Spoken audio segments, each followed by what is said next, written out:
తాకట్లో ఉన్న మీ బంగారాన్ని విడిపించి ఆ రోజు ఆన్లైన్ రేటుకి కొంటాం. Sharma gold company. తెలంగాణలో కారు మబ్బులు కమ్మేశాయి. బుధవారం ఉదయం నుంచి వాతావరణంలో మార్పులు అయితే కనిపిస్తున్నాయి. వాతావరణం చల్లగా మారిపోయింది. హైదరాబాద్ లో వాన దంచి కొడుతోంది. మధ్యాహ్నం నుంచి విస్తారంగా వర్షం కురుస్తోంది.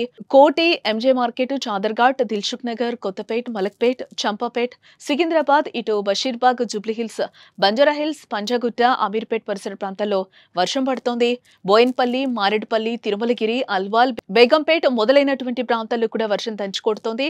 దీంతో ప్రజలు అప్రమత్తంగా ఉండాలని అధికారులు హెచ్చరిస్తున్నారు.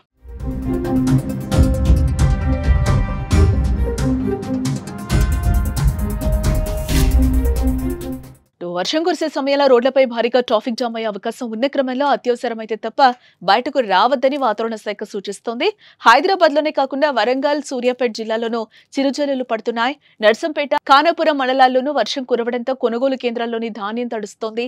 వాతావరణ శాఖ సూచన మేరకు కోదాడలో మంత్రి ఉత్తమ్ హెలికాప్టర్ అత్యవసర ల్యాండింగ్ అయింది. ఉపరితల ఆవర్తనం ప్రభావంతో 3 రోజులుగా తెలంగాణలో మోస్తరు వర్షాలు కురుస్తాయని వాతావరణ శాఖ తెలిపింది. అక్కడక్కడ ఉరుములు, మెరుపులతో కూడిన వర్షాలు కురుస్తాయని, గంటకు 30 నుంచి 40 కిలోమీటర్ల వేగంతో ఈదురుగాలులు వీస్తాయని పేర్కొంది. హైదరాబాద్ తో పాటు మధ్య తెలంగాణలో జల్లులు, కొన్ని చోట్ల మోస్తరు వర్షం కురుస్తుందని వివరించింది. వర్షం కురిసే జిల్లాలకు ఎల్లో అలర్ట్ ను ప్రకటించారు.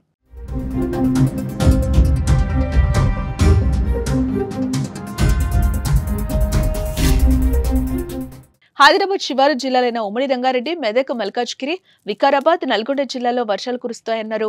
అలాగే మహబూబ్ నగర్, వరంగల్, ఖమ్మం, కరీంనగర్ జిల్లాలను వర్షాలు కురుస్తాయని, ఈ జిల్లాలకు కూడా ఎల్లో అలర్ట్ జారీ చేసినట్లుగా అధికారులు తెలిపారు.